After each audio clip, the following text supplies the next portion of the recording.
CD versus vinyl.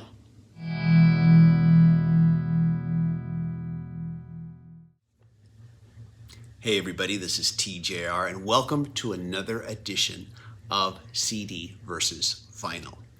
Today we're going to be comparing the album Venus and Mars by Paul McCartney and Wings.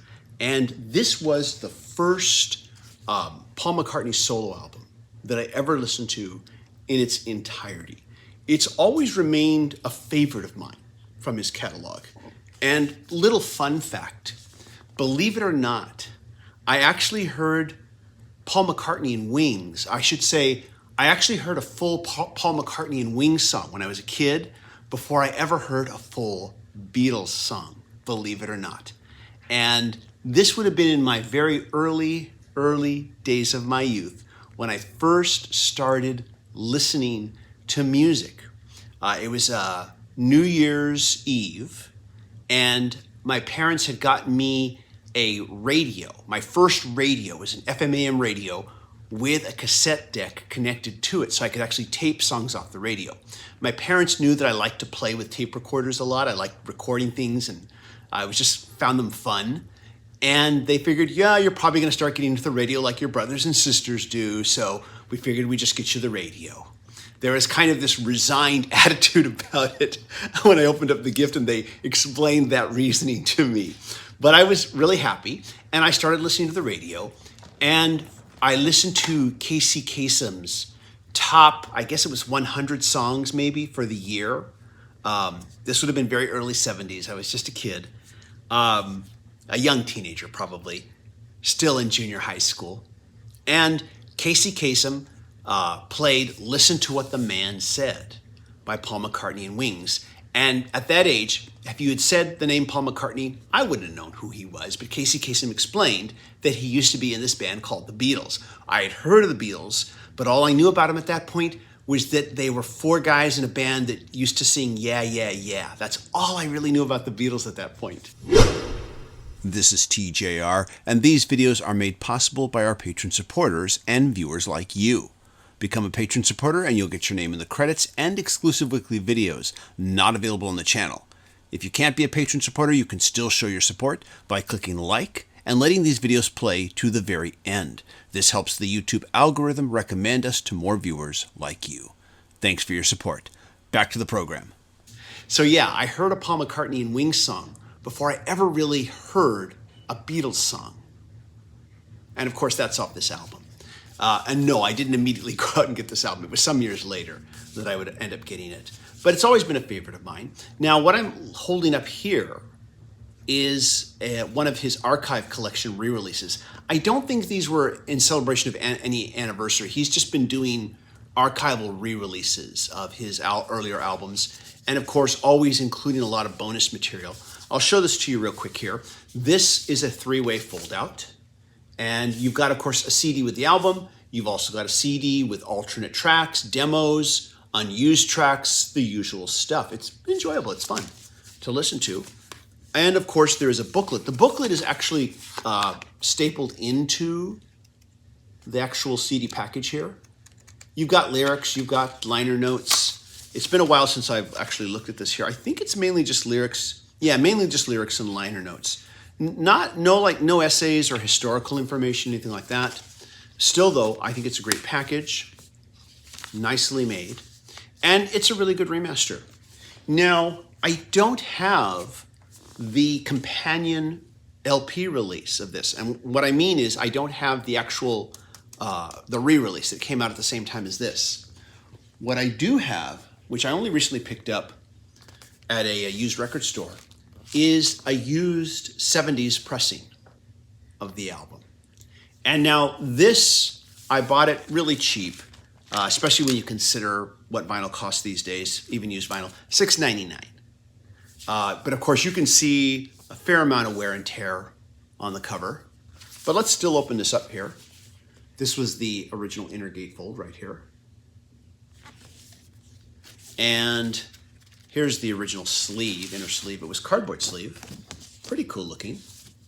I know there was a poster with the original release. Someone mentioned that to me and asked me, did my The one I bought used, did it come with a poster? I said, nah, no poster. So I didn't get that, but that's okay. Real quick, I'll pull out the album. I put it in an anti-static sleeve, which is what I always do. If it doesn't have an anti-static sleeve, if it doesn't come with it, I always do that. I'm hoping that eventually in time I will come across a nicer version of this 70s pressing here, in better shape. We'll talk more about that in a moment. But first, I want to discuss my thoughts as to how different this modern remastering sounded in comparison to this old 70s pressing. And also, $6.99. I know that not only is the physical package not going to be perfect, but neither is the actual vinyl record. When I buy a record this old, I expect I'm going to be hearing what I refer to as an acceptable amount of pops and clicks. This usually means when I put the needle down on whatever side, you're going to hear some crackle, some snap, crackle, pop. But once the album gets going, most of that's going to vanish. Maybe a little crackling in between tracks, maybe an occasional little pop here and there. I consider that to be acceptable for an album this old that's seen this much wear and tear and at this kind of price right now, given what prices are these days on used vinyl. I expect that. And that's pretty much what I got. I got what I consider to be an acceptable amount of snap and crackle for an album this old in this condition. So I did what I always do. I put both the CD and the vinyl onto their respective players. I make sure that their volume levels are at the same equal because oftentimes a CD will just naturally be louder than, say, a record. Not always. Sometimes it's been the reverse. But I want to get them at an even level so that I'm not fooled into thinking that the louder one is better just because it's louder. And this happens a lot with remasters. We think they're better because they just pop out more at first, but they can also be ear fatiguing at times too when they're that loud. So it all varies from release to release. But at any rate, though, I listened to them.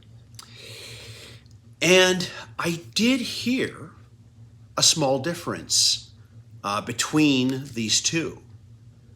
And I'm going to say right now, I'm not going to build up any suspense here, that even with the snap and crackle, I was finding this to be a better listening experience. Once I put the needle on and, you hear some snap and crackle. And of course, this album opens with a quiet opening, Venus and Mars. So I hear a little more snap and crackle during the opening, acoustic guitar line. And I try not to let that influence my judgment. I'm trying to just listen to how the audio makes me feel from one to the other. And I would have to say that overall, the instruments, the band, the voices felt more real on this LP. It was a richer experience, even with the snap and crackle. Like, I know some people, they just can't handle that. It's just like, no, I can't handle any snap and crackle. And if you feel that way, that's fine. We're all different. But even with the snap and crackle, I found this to be a more enjoyable listening experience, which is why I will be on the lookout for a nicer, cleaner copy. And initially I picked this one up for $6.99 because I was just curious. I thought I'll at least get a sense as to whether I want to pay more money for a better copy in the future, since this was available to me at the time that I was shopping. And I'm glad I did now, because now I know I really do want to look for a nice, hopefully nice, really clean copy. Probably going to cost me quite a bit more, but I figure it'll be worth it, though. Now, my comparison doesn't end here, though. As you know, I digitize my LPs, and that way I can import them into the Apple Music program, and I can sync that to my mobile device, and I can have access to all my music anywhere I go. And it's not something I stream because it's on the hard drive of the phone, so I can hear it anywhere, even if the signal is bad. And so not too long ago, I was at the airport waiting for a flight and had some time to kill. So I put in my earbuds and I decided to listen to my digitization of this LP. Now, of course, as you know, side 1 opens with the track Venus and Mars, which goes into the song Rock Show. Side 2 opens with the Venus and Mars reprise. which is a continuation of the opening track, Venus and Mars. And side note, I've always kind of wished that McCartney had released a version of these two, Venus and Mars and Venus and Mars Reprise, together as one continuous performance. I've always kind of wished that, but I guess that's not possible. At any rate, though, I really like the Venus and Mars Reprise. And when I was listening to it on my earbuds, sitting in the airport, and I hear the part where it builds up to its ending, because it has this long cascading musical ending where more instruments start to come into play, sound effects, and it has this kind of dreamlike quality to it. And as I was listening to that, I don't think it had ever felt so dreamlike as it was right then and there. And of course, the analytical side of me kicked in and said, maybe it's just your mood today. So I switched over to the CD and I compared it. And the difference there was staggering. That moment in the Venus and Mars Reprise, here on the LP, with a snap and crackle, digitized to my mobile device, that version still had this much more wonderful dreamlike quality that my CD import didn't have. You know, I'm not saying it sounded bad, but it just didn't have that same quality. Also, there is a track that follows the Venus and Mars Reprise, Spirits of Ancient Egypt. It's not one of my favorite tracks off this album. I mean, I don't think it's bad. Some days I listen to it, some days I might skip over it. But you know what? When I listened to this, because it follows right afterwards, I found it way more enjoyable to hear. I found myself grooving to it more as I listened. Again, my analytical side kicked in. And I said, you better compare. I did, and yeah, the difference was staggering to me. Because I've only gotten this recently. For a long time, it's just been the CD. I had the previous version of the CD prior to that, but I don't have it anymore. I've always was kind of in the habit then of, once I replaced it with what I felt was an upgraded version, I got rid of the old one. At any rate, though, yeah, definitely more enjoyable. Another song that I sometimes will skip over, sometimes I won't, is the song Lovin' Song, which follows Rock Show. And sometimes I would listen to that one, sometimes I would skip it, just depending. I was kind of 50-50 on it. But here, again, more enjoyable hearing it. And I'm talking about my digitization of the LP played through my phone. And I know a lot of people have asked, why do you digitize your albums? You know, don't you lose what's special about vinyl? Well, I don't know about you, but I could still hear a difference from digitizing an LP, especially when it's all analog sourced like this. And I think that's the real difference here. I think that's why even when I'm comparing the actual LP to the actual CD, and I'm A-Bing back and forth, and even though this has pops and, crackle on it, it's acceptable in my opinion. But even though it has it, it's still a more enjoyable experience. It still feels richer. The instruments feel richer. They feel more real to me. And I feel more of the excitement of the performance, that goes when it was recorded. And so, yeah, I am leaning towards this old, very old LP that is not in perfect condition. I'm leaning towards this. And of course, if you watched this show before, this isn't the first time I've done that. So there you have it. I have a feeling that if I were to pick up the LP remastering that came out at the same time as this, more than likely I'm going to guess that I would probably say I hear very little difference between the two, or I might hear no difference between the two.